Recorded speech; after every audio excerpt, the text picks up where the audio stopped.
The views expressed in this course are those of the professor and do not necessarily reflect the position or policy of the teaching company LLC, the U.S. Naval War College, the U.S. Navy, the U.S. Department of Defense, or the U.S. government.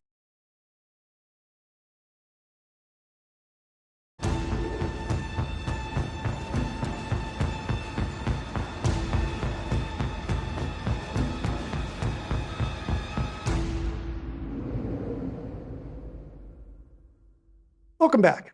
In today's lecture, we're going to examine two additional concepts that are crucial in the art of war.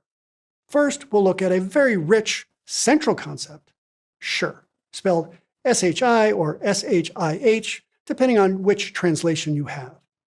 And then we'll discuss its partner, timing, by examining how great leaders have combined shi with exceptional timing to achieve success in a range of competitive endeavors. But what exactly is shi? One way to imagine it is as a boulder sitting atop a hill and held in place by a stick. If it's a bigger and rounder boulder, a taller and steeper hill, and a smaller, more brittle stick, the more focused potential energy you're going to have. That's the essence of shi, focused potential energy. When it's unleashed, it crushes everything in its path. But when you reflect on our last two lectures, the boulder doesn't get there by itself. As the clever combatant, as an organizational leader, I'm the one responsible for finding the biggest and roundest boulder, putting it in the most advantageous position possible, and then timing its release. It's up to the clever combatant to create a strategic inflection point. Some might call it a tipping point. And when I say that shi is a central concept in the art of war, I mean that quite literally.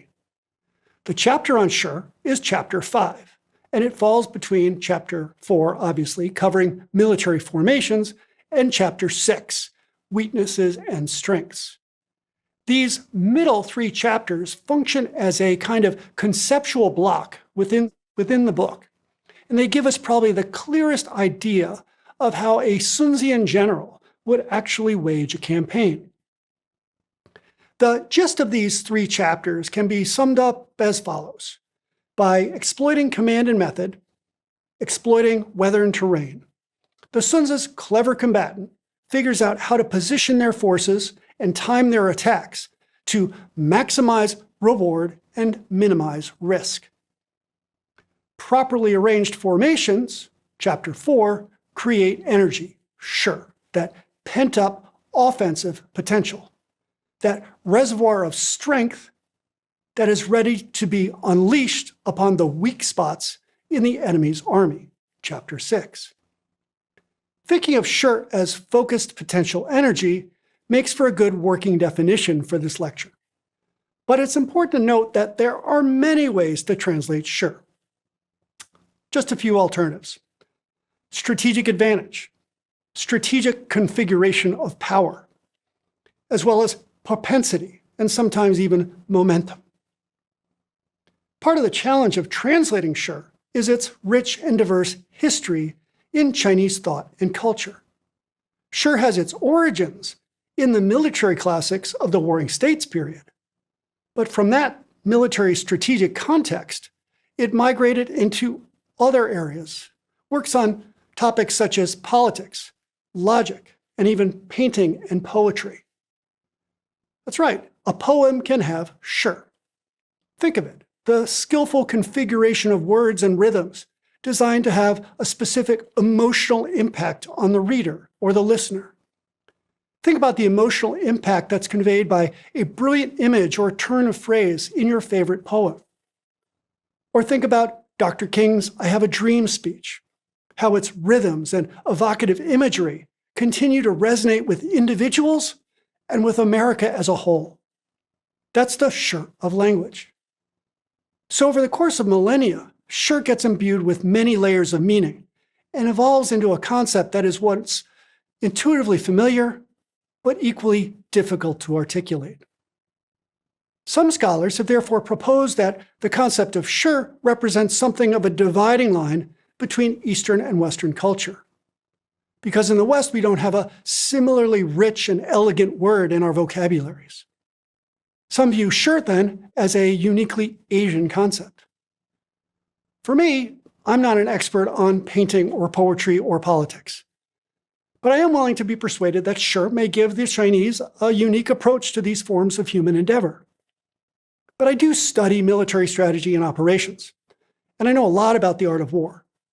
And if we look at shi in that context, we find this Eastern concept having very clear applications to Western approaches to war and competition.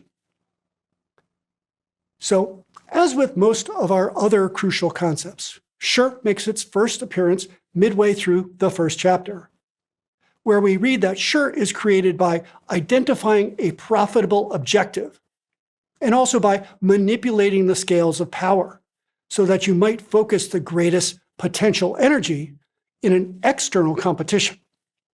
You'll remember that from our reading of chapter 1. In that context, shi derives from manipulating the factors that make up the strengths, weaknesses, opportunities, and threats matrix we talked about last time. And to this point in the course, we've talked about that SWOT matrix as it relates to 4 of the factors from chapter 1: weather, terrain, command, and method. There is a 5th factor, however, and that is Tao, or the way. We've heard already several different uses of Tao. There's a Tao of deception, a Tao of terrain. There's the Tao of personnel. But this specific use of Tao refers to the moral cohesion and focus of a state. This is the kind of national level or organizational level morale of which the qi, the morale of the army and the soldiers that comprise it, is an extension. This is something we can readily understand. Unity of purpose and unity of effort contribute to focused potential energy. In chapter 1, creating shi is primarily about maximizing your relative strategic advantages, minimizing your strategic vulnerabilities across the range of 5 factors. Elsewhere, shi is compared to a drawn crossbow or a mass of water released from a great height.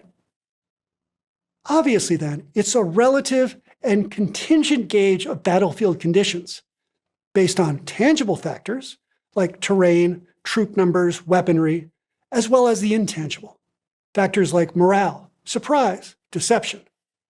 Think of how the Mongols made up for their lack of heavy equipment by exploiting speed and surprise, or how the vastly outnumbered Greeks used terrain and their hoplite discipline to hold off the Persians at Thermopylae. And like a lot of other concepts in the art of war, we see shi operating at multiple levels of war and competition. Shi can be strategic, by which I mean the overall balance of factors between 2 competitors. Shi can also be tactical, in often relative and contingent ways, based on the battlefield itself. For example, Microsoft might have overwhelming strategic shi, but there are small startups, such as in the artificial intelligence sphere, that are exploiting the terrain and climate of the market to carve out their own comparative advantages. And when we look at the interconnection between these levels of shi, we're struck again by the critical nature of leadership. In ancient China, it was a ruler like Duke Huan of Qi who was responsible for cultivating the Tao at the national level, creating a national level of unity of purpose and of effort. It then falls to the general to translate that larger moral unity through command and method into preparedness. And once the army steps off, the general is constantly in search of tactical or relative shi. That's why the clever combatant needs to be infinitely flexible, responding to the evolving situation, but also shaping it, waiting until the moment's potential is fully realized, creating a strategic inflection point, and then acting with speed and decisiveness. That's why some scholars of Chinese strategic thought, most notably the French sinologist François Julien, argues that shi makes a significant point of departure between the Chinese and Western ways of war. Julien contrasts shi's flexible and contingent naturalism to the often mechanistic or artificial Western concepts of cause and effect. The Western search for neat parallels between theory and practice, as well as our predilection for elaborate planning well in advance of the actual battles. It's an important debate, and as you delve deeper into the topic, I encourage you to look at some of the readings I've recommended in the course guidebook. But my inclination with the art of war is always to default to the more practical and less abstract end of the interpretive spectrum. This book seems much more concerned with the nuts and bolts of success. And when you start to unpack Shi in the art of war, which means unpacking the 5 factors of Dao, moral influence, weather, terrain, command, and method, things get very quickly far less abstract and much less alien. And while I'm willing to accept that over the course of Chinese history, that Shi evolved into a truly abstract concept that defies easy definition in a Western cultural context. But when we look at it in the art of war, Shi sounds a lot like what, say, Julius Caesar or Ulysses S. Grant would talk about when considering how discipline, morale, terrain, timing, chance, and genius combine in surprising ways on the battlefield. And I think that my more straightforward interpretation of Shi is justified by the opening line of chapter 5. It begins, "The fact that you can manage large numbers of troops in the same way that you can manage small numbers is a matter of organization." Why do I say that? Well, we've seen the Sun Tzu's critical emphasis on organization already. The more disciplined and better organized you are, the better able you are to adapt to evolving situations. Sound organization allows your army, your company, your sports team to be strategically nimble in an ever-changing competitive environment. As such, tactical Shi is situational, given how a battle evolves. But strategic Shi can be cultivated long before that battle is joined. Think about Sparta. Their warrior ethos and their slave economy allowed them to prepare constantly for war. That provided them with a reservoir of potential energy, a kind of Shi at the national level, something that no other Greek polis could match. In a similar fashion, the competing states in ancient China, especially in the Warring States period, are building reservoirs of Shi by embracing those institutional reforms that I talked about in their second lecture. And remember that the art of war isn't just a guide for the competitive contest. It's about preparing for competition, potentially being so well prepared, so rich and sure, that the battle is won before it is even joined. But if you're disorganized and poorly prepared, you're going to burn up a lot of that potential energy in a hasty and chaotic mobilization. Highly disciplined organizations channel their energy far more efficiently.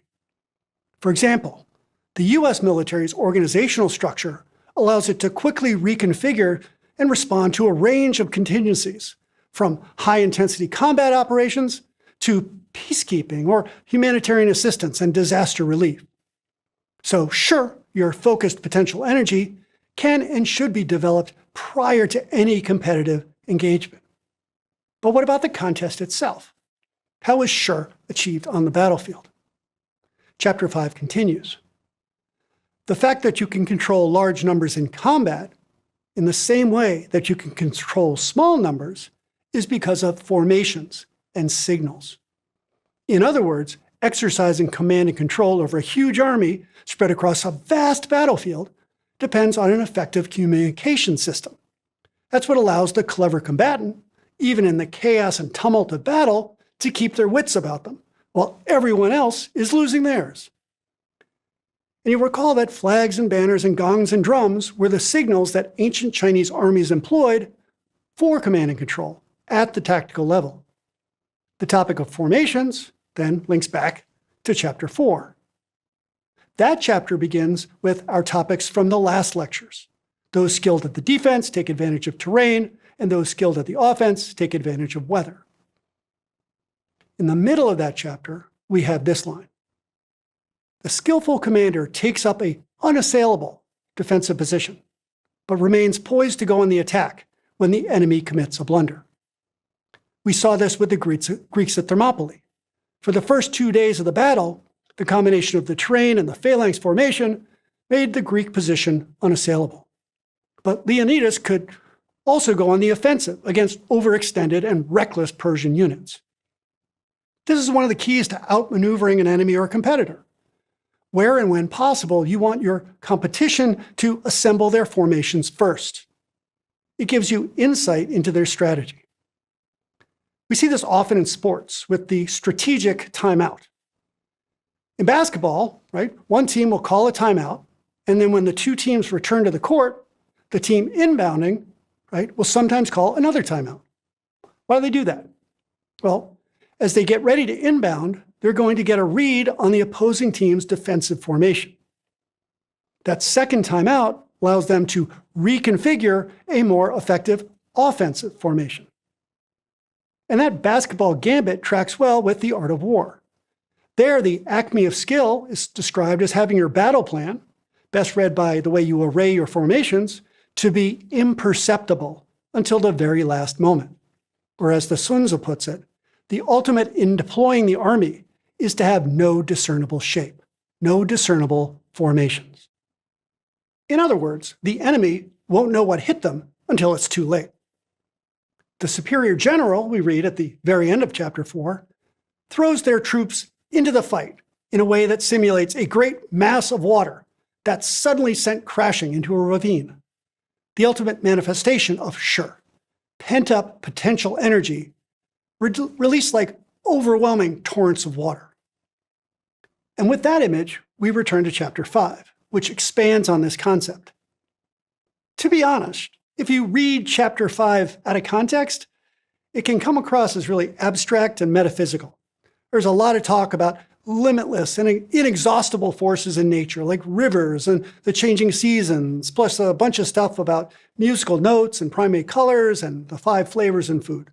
But these natural metaphors are there to show the infinite tactical combinations that the skilled commander can create to maximize the of their army.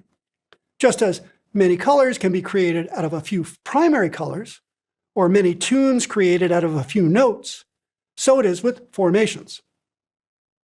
A commander can create many different combinations out of the 2 types of formations they will typically have: the ordinary and the extraordinary, sometimes called the orthodox and the unorthodox. The difference might be as simple as your static and your maneuver forces. As your static forces, Sun Tzu's normal forces, as they hold the defense and absorb the frontal attack of your enemy's main body, your maneuver forces, what the Sun Tzu calls extraordinary forces, wheel around and punch through their vulnerable flanks. We see this a lot throughout military history. Germany's Schlieffen Plan at the beginning of World War I, MacArthur's flanking amphibious attack at Incheon in Korea, and the Allied offensive in the First Gulf War, and the shock and awe campaign of 2003. Those campaigns were all built around this 1-2 punch of a holding force complemented by a flanking maneuver force. Something that, as of June 2025, when I'm filming this course, the Russians have failed to do in Ukraine. Or think about football. On the field, you have a set number of players filling defined positions and roles, but you can configure formations to maximize their In this, training and discipline are key. Without discipline, you waste time and energy setting up your plays. And training, discipline, and clear communications allow you to shift your formations to respond to those of the opposing team. This is what is really all about. Not the absolute strength of either side, but the relative strength of both sides based on the circumstances and the terrain. But as with terrain and weather, these aren't just physical calculations. They can be psychological as well. The qi, the morale or spirit of the soldiers, is a component of Courage and cowardice, Master Sun tells us, depend on circumstances. And this is how chapter 5 ends, with the psychological elements of As we've seen, an army is often likened to a mass of water released from a great height. At the end of chapter 5, that undifferentiated mass is broken down into its individual components. Here the analogy is logs and boulders. Well-trained soldiers fired up for the offensive, like round boulders and logs stripped of their limbs, are much easier to set in motion, and once in motion, are much more likely to crash through anything in their way. But even an avalanche might meet firm resistance. And this is why the discussions of formations in Chapter 4 and of Sure in Chapter 5 are immediately followed by a discussion of strengths and weaknesses in Chapter 6. No matter how much Sure, how much potential energy you've built up, you're still better off attacking the competition's weak spots rather than their strengths. Remember, Sure is always relative, so maintaining initiative, choosing the field of engagement, obscuring your battle plans, and not revealing your formations until the very last moment, that's why those are all so critical. These are the ways you distract and disorient your opponent, force them to defend everywhere so that they are weak everywhere. This was a problem that Napoleon had.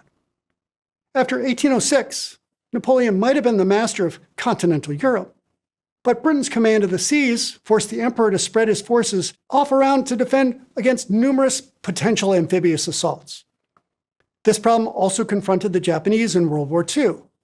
Their defensive perimeter in the central and southern Pacific was so spread out, it was almost impossible for it to be mutually reinforcing. And that overextension ceded the strategic initiative to the US Navy, which could mass relative superior forces against critical Japanese vulnerabilities.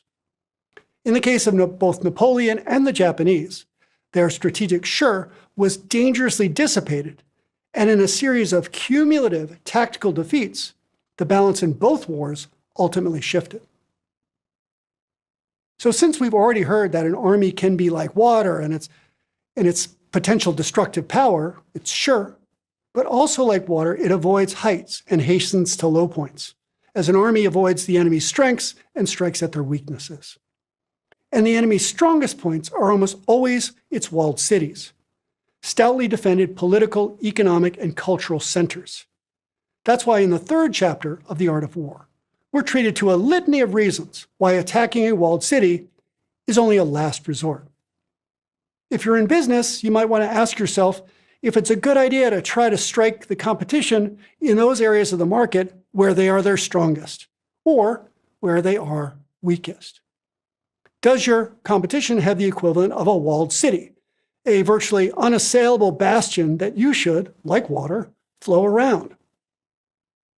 But do you always want to avoid crashing into a bastion of the competition's power? Case in point, back in the mid-1950s, my dad was finishing up graduate work in Rochester, New York. He was offered a job at a startup photo processing company called Haloid. My dad's brother worked for Kodak, which was also headquartered in Rochester. So he thought that Haloid was fighting an uphill battle against the citadel that was Kodak. So my dad made the apparently Sunzian choice of not attacking the citadel, and he declined the job offer. A few years later, Haloid became Xerox. So my dad's mistake was to assess the relative strengths of Kodak and Haloid based on each side's Sure in the film and photography side of the market, not the photocopying market. So in the end, Xerox didn't assault Kodak's citadel directly. They created their own. So to recap, in The Art of War, Sure is like a heaped up mass of water ready for release. Or it might be compared to a bolt fixed in a tightly drawn crossbow. It is, in short, highly focused potential energy. But all that skillful maneuvering and all those clever formations are for naught if the general misses the opportune moment to pull that trigger. So let's now turn to that other critical component in the military and competitive success, timing. If energy is the drawn crossbow, then timing is the trigger pull. But being in the right place at the right time shouldn't hinge on fate. It should depend on the skill and intellect of the commander. As the Sun Tzu puts it, the strike of the hawk shatters the body of its prey. Well, that's a matter of timing. But how do you know when to attack the enemy, when to pull the trigger? For one, you can look for signs that the enemy is unprepared or distracted. For example, there's a passage in Chapter 9 that deals with how to read various dust clouds sent up by the enemy.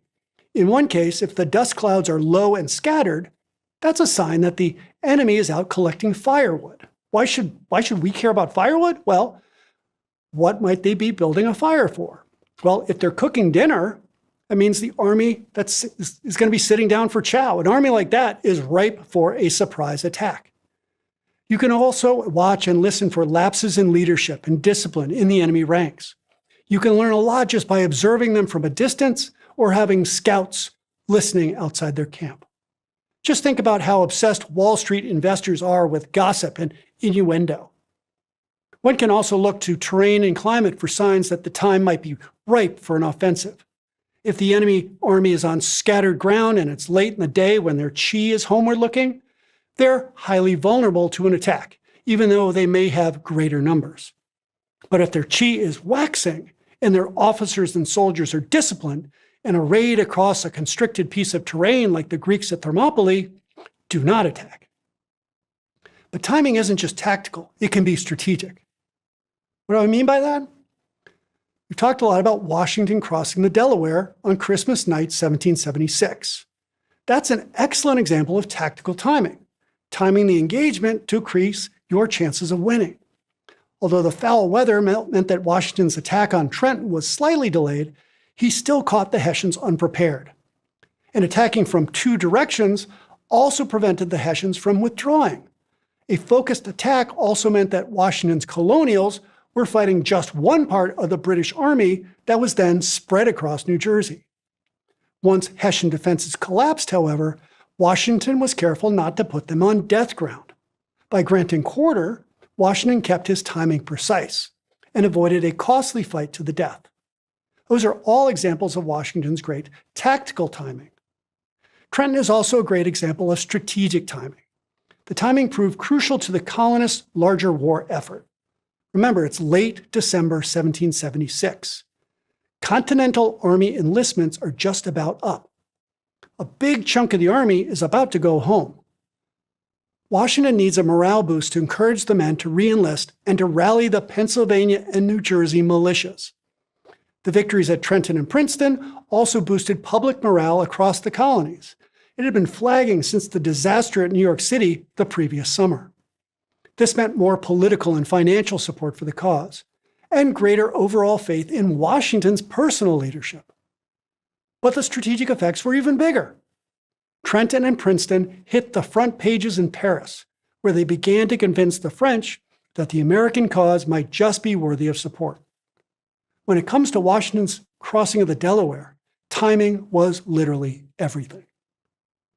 By contrast, many other military commanders, as well as business leaders, have failed to strike while the iron was hot, leading to some of history's greatest missed opportunities. If we fast forward to the Civil War and the Battle of Antietam, September 1862, we see there the Union commander, George McClellan, well, he displayed excessive caution. He grossly overestimated the shirk of Lee's Army of Northern Virginia. Standing on the defense across the Antietam Creek from McClellan, Lee had committed his entire army to the battle. And while his defensive position was good, it wasn't unassailable. Moreover, Union forces outnumbered the Confederates 2-1. In other words, McClellan had an opportunity to inflict a decisive defeat on Lee and potentially shorten the war. But he hesitated to commit all his forces, given his overestimation of Confederate strength. And even when Union forces were able to exploit Lee's vulnerable flanks, the attacks were uncoordinated. And McClellan was hesitant to follow up with his reserves. This ceded the initiative to Lee, who was able to make the most of his defensive position. What turned out to be the single bloodiest day in American military history resulted in little more than a draw that allowed Lee to escape to fight another day and ended McClellan's military career. In the estimation of many historians, McClellan was more concerned with not losing at Antietam than he was with winning. Overestimating the enemy was a problem throughout McClellan's career. We see it at the 7 Days battles and his lost opportunity to seize Richmond. McClellan consistently failed at net assessment and thus lost numerous opportunities to strike with the speed and precision of a hawk in the way that the art of war prescribes. But we all beat ourselves up over bad timing. My dad should have taken that job with Halide. I shouldn't have bought that really expensive tape deck in 1984. But in most cases, that's with the benefit of hindsight. With hindsight, we know a lot more about the variables that we could not possibly have known back then. In most cases, we can forgive our bad timing. But that's not the same as saying that we shouldn't have known better. Given the very high stakes involved in war and business, being in the right place at the right time shouldn't be left to chance or to fate. Obviously, you can't control everything, but preparation and understanding the things that you can control can make a huge difference. In the end, this will hinge on knowing as much as you possibly can. To know the enemy, know yourself, know the weather, know the terrain. How you develop that level of knowledge and then exploit it will be the subject for next time. I'll see you then.